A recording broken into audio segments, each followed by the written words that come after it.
Hello everyone, my name is Dan Masters. I'm an assistant director at the NSAA.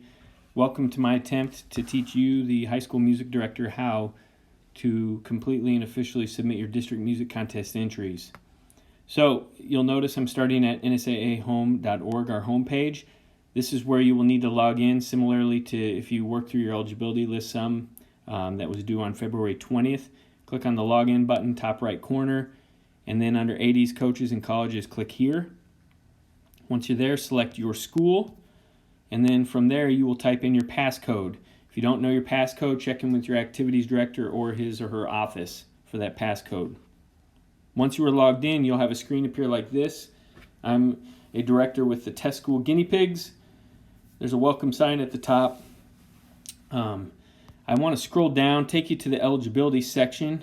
I can look at and view my eligibility list by clicking on that link.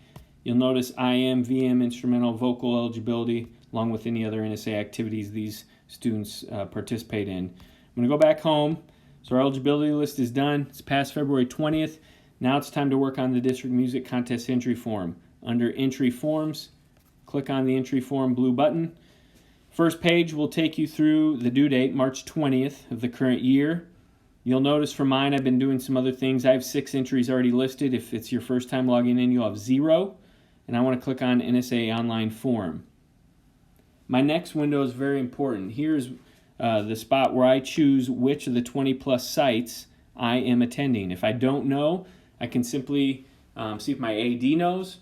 I can contact the NSAA office, or probably the best spot is to check in with your district music coordinator. If I know my site, I can click on and select it. I'm going to pretend I'm going to Norris this year, so I'm going to click on it.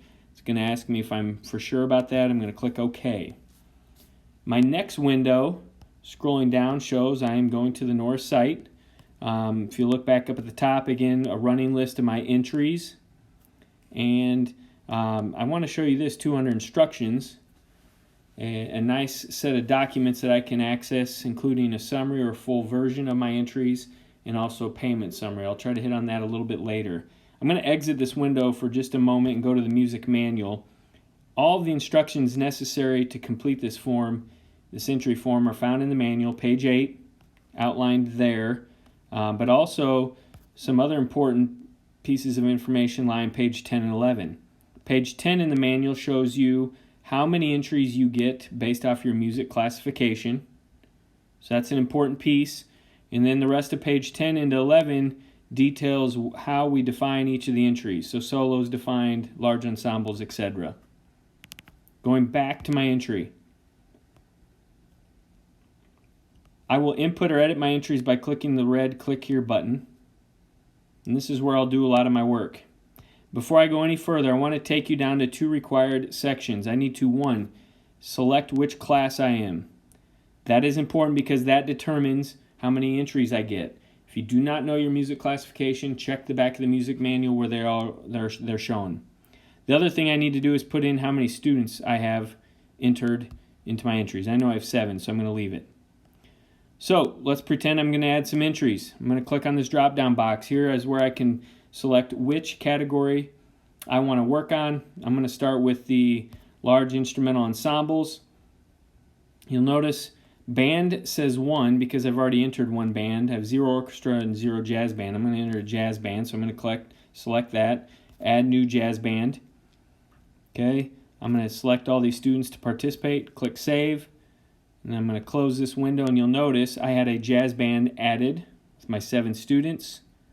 I've also had an entry added up top, so I'm up to 7 entries. Okay, next I'm going to go, let's pretend I'm going small vocal ensemble. The instructions appear, okay, which category, let's say it's an octet. I'm going to add a new octet.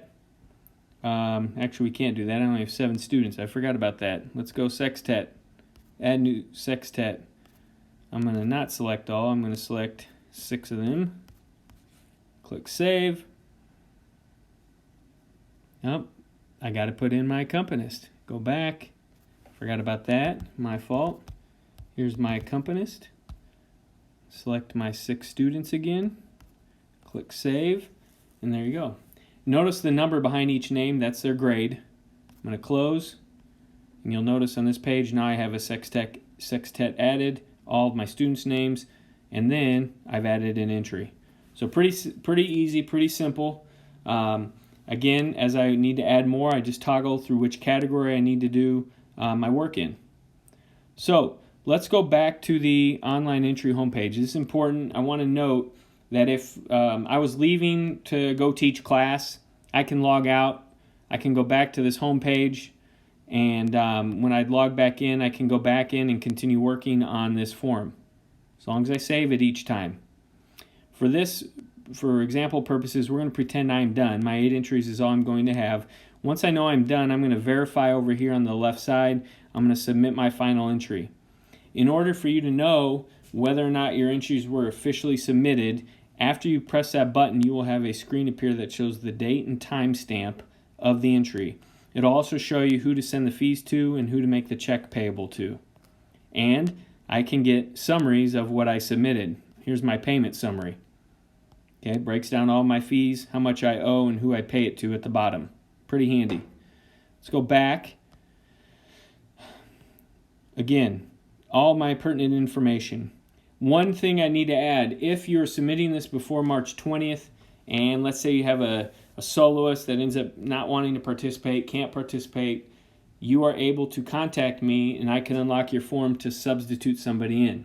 If we get past the March 20th deadline, we have a few more loopholes to jump through, but that's just an FYI. Again, this is a simple way, easy way, and the way to submit your district music contest entries. I hope this was of help to you. If you have any questions, do not hesitate to contact me, and I wish you the best of luck in district music contests.